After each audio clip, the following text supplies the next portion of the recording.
Imagine your vision is totally normal, and then one day you see demonic features everywhere on people only, just like this, what you see behind me. Now, that's a reality for a man named Victor Shera. He has extremely rare yet terrifying disorder called PMO, and it's commonly known as, or now known because people didn't know about it at first. It's called the demon face syndrome. People with the condition see parts of other people's faces distorted in shape, texture, position, or color. For Shera, that means grotesque, grimace, elongated eyes, and deeply etched scars. Also, pointed ears.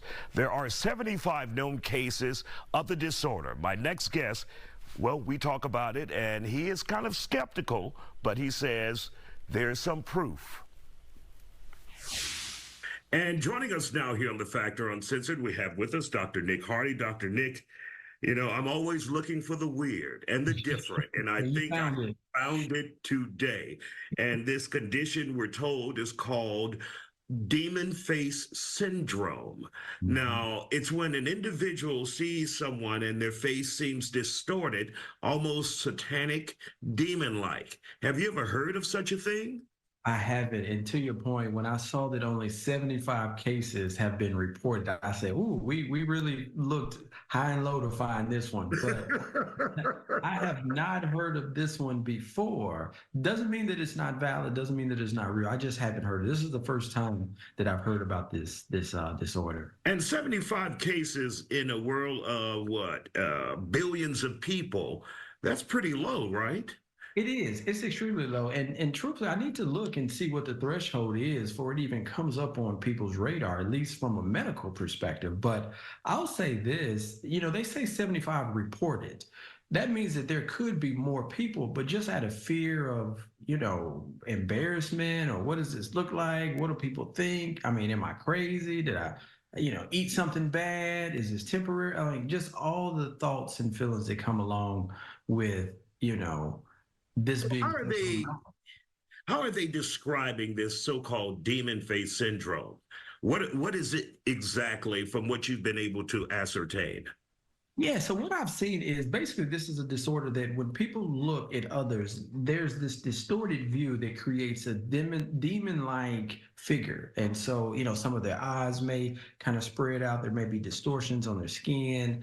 And this only happens when they're looking at people. I don't think that they said that they saw the same imagery when they looked at a sheet of paper. And so it's happening in real time, according to some of these reports. And I think they examined and they used in one of the case studies a Tennessee truck driver who said he began seeing people's faces and they looked like demons back in 2020. And the term schizophrenia has been tossed around. Where does that fit in? It doesn't fit in here because in this situation, this is just visual distortion, whereas with schizophrenia, a lot of times people have delusional thoughts and beliefs. And so they may see it, but then there's a narrative that goes along with it that, you know, creates a story around what could be happening, some hallucination. This is just seeing things that don't look normal. So totally different than schizophrenia. Wow.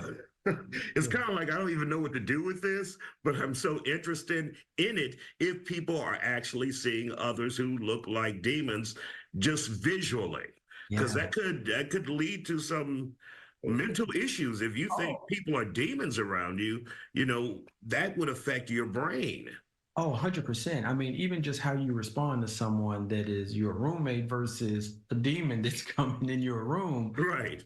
Totally different. But I'll say this, you know, when I was reading about this, one of the things that I do think from a mental health perspective that we have to be careful of is even labeling it demon could push people away who could be suffering from this disorder. And I think this has been the case with a lot of mental health disorders over the history of what we have come to learn about mental health. You know, we used to call it mental retardation, you know, like, I mean, all of these derogatory terms that we're fighting some of those stigmas now, just in the mental health space. So I think even though it's early, not a lot of people have it, we still have to be careful how we describe it. Do you put a lot of credibility in it, though? Do you think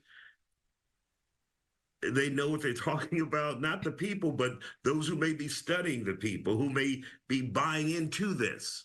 Yeah, I do put some credibility into it. I mean, because when I looked at the study, I mean, there was some merit in how they went about kind of verifying this. But I will say initially, I was like, oh, here we go again. We just making up stuff now.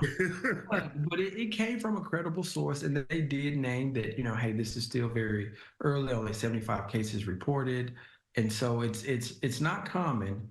I think there's probably more research and more studies that need to be done. But I think if there's a immediate influx of people who say now that they have this disorder, I think that it could raise some questions or some concerns about the validity of everything. So we'll see.